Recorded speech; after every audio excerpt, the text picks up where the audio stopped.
Once upon a time, there was a Zen student who quoted an old Buddhist poem to his teacher, which says, "The voices of torrents are from one great tongue. The lines of the hills are the pure body of Buddha." "Isn't that right?" he said to the teacher. "It is," said the teacher, "but it's a pity to say so."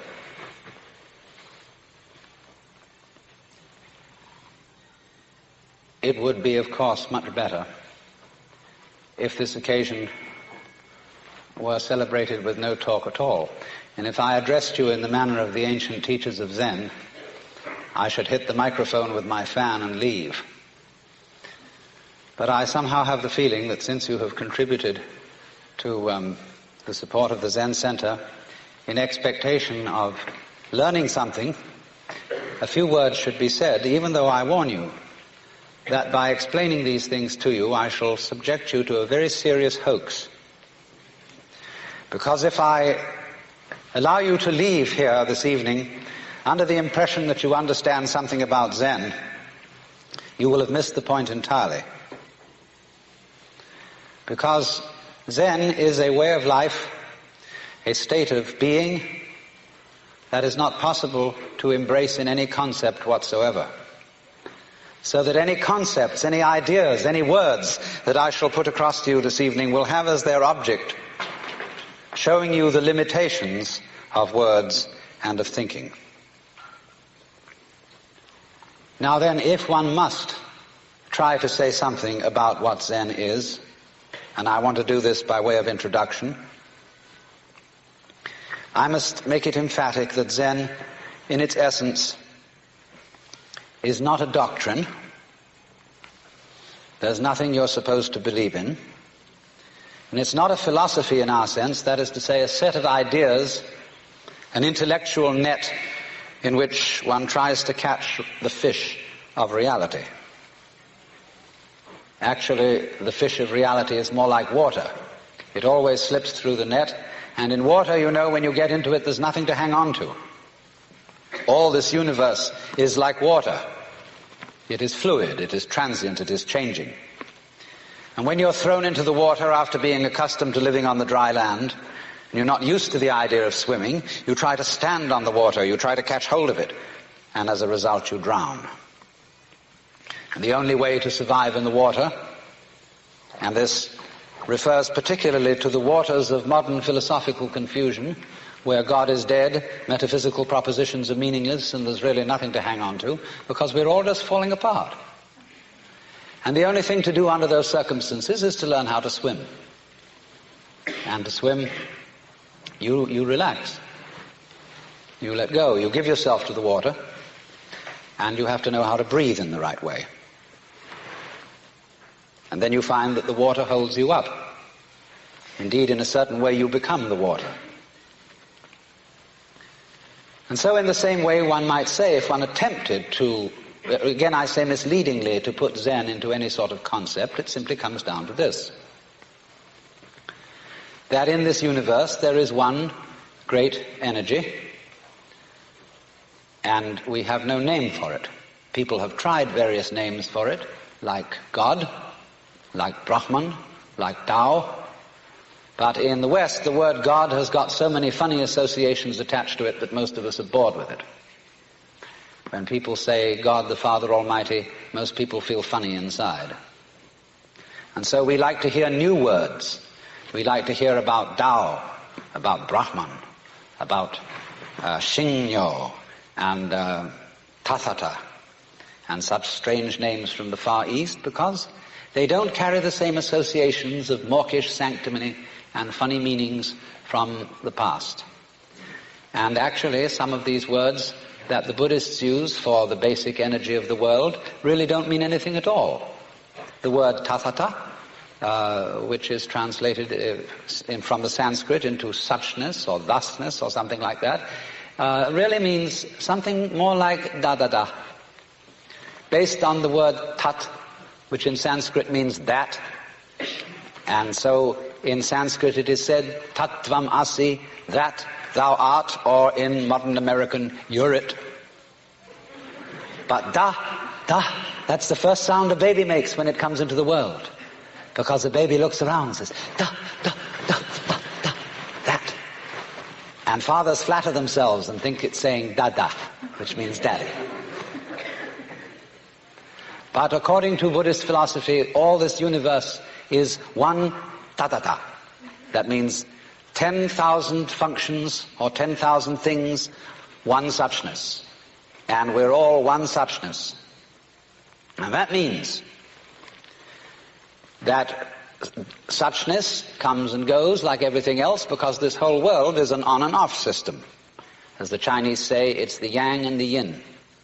And therefore it consists of now you see it, now you don't, here you are, here you aren't, here you aren't. Because that's the very nature of energy, to be like waves, and waves have crests and troughs. Only we, being under a certain kind of sleepiness or illusion, imagine that the trough is going to overcome the wave, or the crest. The yin, the dark principle, is going to overcome the yang, or the light principle. And that off is finally going to triumph over on. And we, shall I say, bug ourselves by indulging in that illusion. Gee, supposing darkness did win out, wouldn't that be terrible? And so we're constantly trembling and thinking that it may, because after all, isn't it odd that anything exists? It's most peculiar. It requires effort, it requires energy, and it would be so much easier for there to have been nothing at all.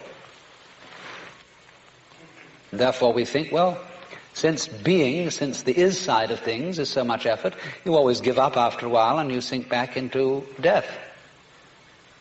But death is just the other face of energy, and it's the rest, the not being anything around, that produces something around, just in the same way that you can't have solid without space, or space without solid.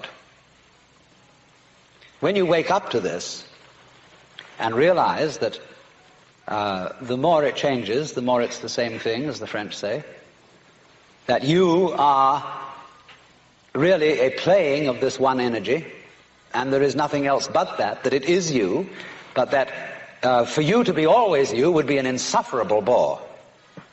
And therefore it is arranged that you stop being you after a while and then come back as someone else altogether. And so when you find that out, you become full of energy and delight. As Blake said, energy is eternal delight. And you suddenly see through the whole sham of things. You realize you're that. We won't put a name on it. You're that. And you can't be anything else. So you are relieved of fundamental terror. That doesn't mean that you're always going to be a great hero, that you won't jump when you hear it bang, that you won't worry occasionally, that you won't lose your temper. It means, though, that fundamentally, deep, deep down within you, you will be able to be human, not a stone Buddha. You know, in Zen, there is a difference made between a living Buddha and a stone Buddha. If you go up to a stone Buddha and you hit him hard on the head, nothing happens. You break your fist or your stick. But if you hit a living Buddha, he may say, ouch. And he may feel pain. Because if he didn't feel something, he wouldn't be a human being. Buddhas are human. They are not devas, they are not gods. They are enlightened men and women. But the point is that they are not afraid to be human. They are not afraid to let themselves participate in the pains, difficulties, and struggles that naturally go with human existence. The only difference is, and it's almost an undetectable difference, it takes one to know one. As a Zen poem says, when two Zen masters meet each other on the street, they need no introduction. When thieves meet, they recognize one another instantly. So, a person who is a real cool Zen understander does not go round saying, oh, I understand Zen. I have Satori. I have this attainment, I have that attainment, I have the other attainment. Because if he said that, he wouldn't understand the first thing about it. So it is then that, if I may put it metaphorically, Zhuangzi said, the perfect man employs his mind as a mirror. It grasps nothing, it refuses nothing. It receives but does not keep. And another poem says of wild geese flying over a lake. The wild geese do not intend to cast their reflection, and the water has no mind to retain their image. In other words, this is to be, put it very strictly into our modern idiom, this is to live without hang-ups. The word hang-up being an almost exact translation of the Japanese bonno and the Sanskrit klesha. Ordinarily translated worldly attachment. But all that sounds a little bit, you know what I mean, it sounds pious.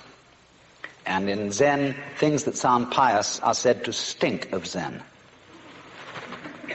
But to have no hang-up, that is to say, to be able to drift like a cloud and flow like water, seeing that all life is a magnificent illusion, a playing of energy, and there is absolutely nothing fundamentally to be afraid of.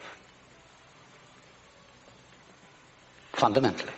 You will be afraid on the surface. You will be afraid of putting your hand in the fire. You will be afraid of getting sick, etc. But you will not be afraid of fear.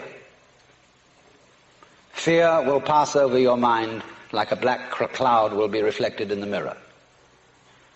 But of course the mirror isn't quite the right illustration. Space would be better. Like a black cloud or flows through space without leaving any track. Like the stars don't leave trails behind them.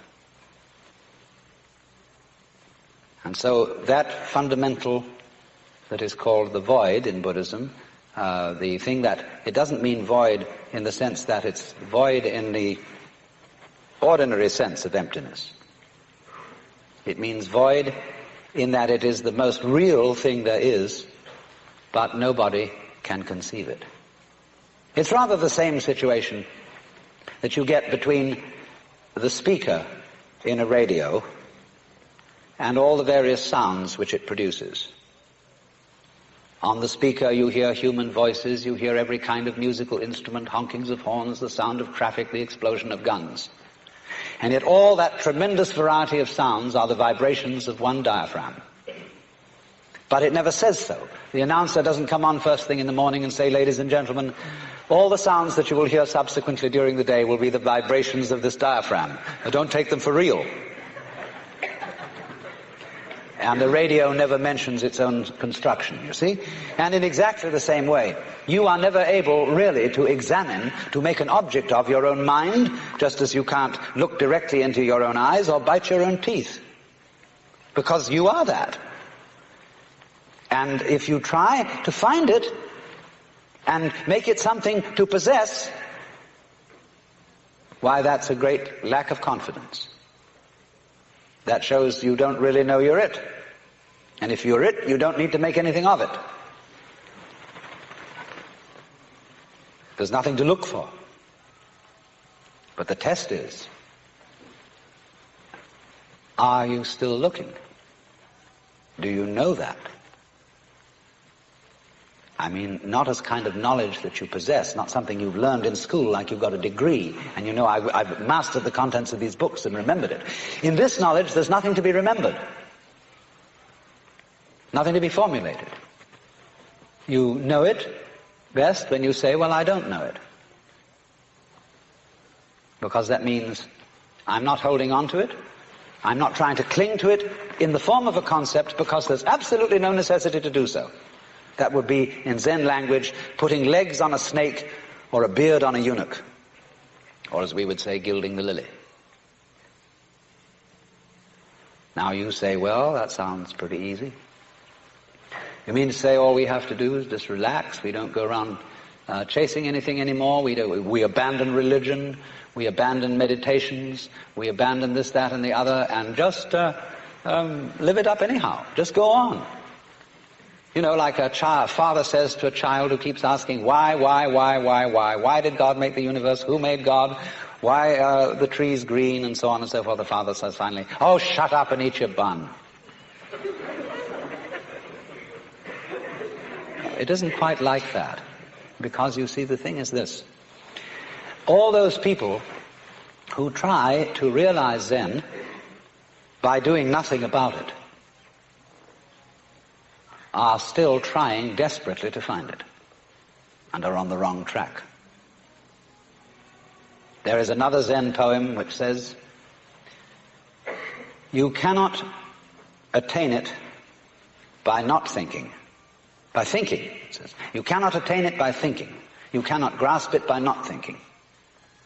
Or you could say, you cannot catch hold of the meaning of Zen by doing something about it, but equally, you cannot see into its meaning by doing nothing about it. Because both are, in their different ways, attempts to move from where you are, now, here, to somewhere else. And the point is that we come to an understanding of this, what I call suchness, only through being completely here. And no means are necessary to be completely here. Either active means on the one hand, nor passive means on the other. Because in both ways, you are trying to move away from the immediate now. But you see, it's difficult to understand language like that. And to understand what all that is about, there is really one absolutely necessary prerequisite. And this is to stop thinking. Now, I am not saying this in the spirit of being an anti-intellectual, because I think a lot, talk a lot, write a lot of books, and am a sort of half-baked scholar.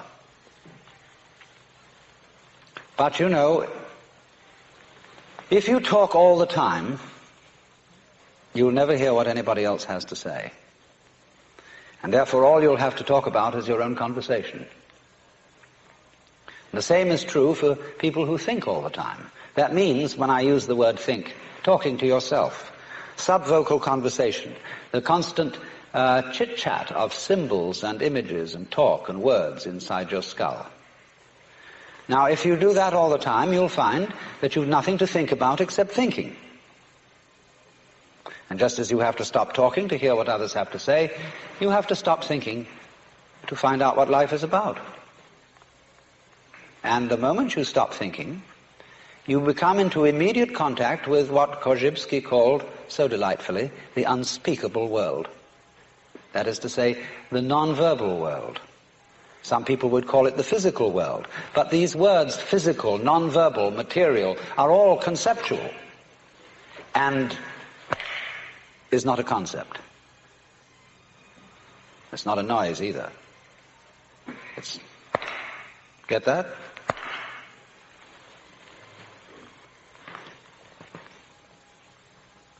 So when you are awake to that world, you suddenly find that all the so-called differences between self and other, life and death, pleasure and pain, are all conceptual, and they're not there. They don't exist at all in that world which is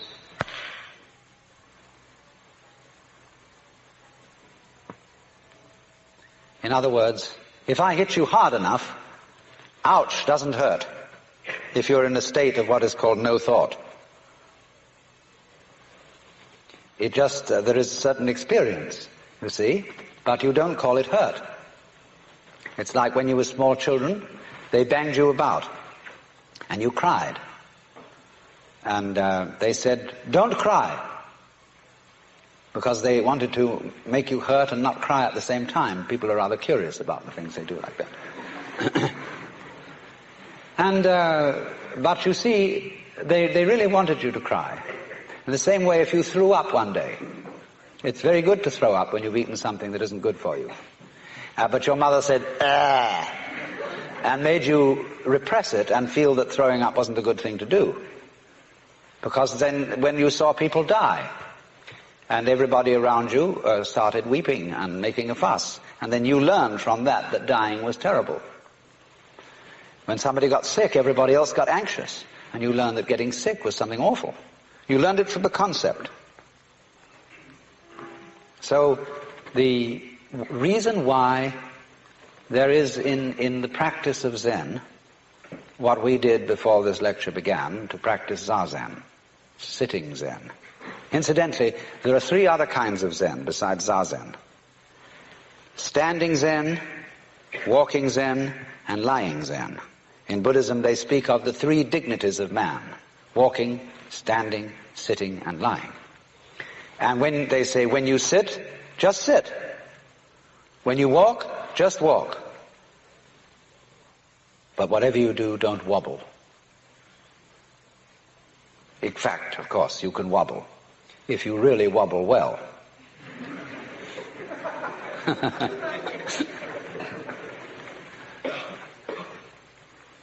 When the old master Hyakujo was asked, what is Zen? He said, when hungry, eat. When tired, sleep. But they said, well, isn't that what everybody does? Aren't you just like ordinary people? Oh, he said, no, they don't do anything of the kind. When they're hungry, they don't just eat, they think of all sorts of things. When they're tired, they don't just sleep, but dream all sorts of dreams. I know the Jungians won't like that. But there comes a time when you just dream yourself out. And no more dreams. You sleep deeply and breathe from your heels. Now, therefore, Zazen, or sitting Zen, is a very, very good thing in the Western world. We have been running around far too much. It's all right. We've been active and our action has achieved a lot of good things. But as Aristotle pointed out long ago, and this is one of the good things about Aristotle, and he said the goal of action is contemplation. In other words, busy, busy, busy, busy, busy. But what's it all about? Especially when people are busy because they think they're going somewhere and they're going to get something and attain something. There's quite a good deal of point to action if you know you're not going anywhere. If you act like you dance, or like you sing, or play music, then you're not going anywhere. You're just doing pure action. But if you act with the thought in mind that as a result of action, you are eventually going to arrive at some place where everything will be all right, then you are on a squirrel cage, hopelessly condemned to what the Buddhists call samsara, the round or rat race of birth and death. Because you think you're going to get somewhere. You're already there. And it's only a person who has discovered that he's already there who is capable of action, because he doesn't act frantically with the thought that he's going to get somewhere. He acts like he can go into walking meditation at that point, you see, where we walk not because we are in a great, great hurry to get to a destination, but because the walking itself is great. The walking itself is the meditation. And when you watch Zen monks walk, it's very fascinating. They have a different kind of walk from everybody else in Japan. Most Japanese shuffle along, or if they wear Western clothes, they race and hurry like we do. Zen monks have a peculiar swing when they walk. And you have the feeling they walk rather the same way as a cat. There's something about it which isn't hesitant. They're going along all right. They're not sort of vaguing around, but they're walking just to walk. And that's walking meditation. But the point is that one cannot act creatively except on the basis of stillness. of having a mind that is from time to time capable of stopping thinking. And so this practice of sitting and may seem very difficult at first, because if you sit in the Buddhist way, it makes your legs ache, and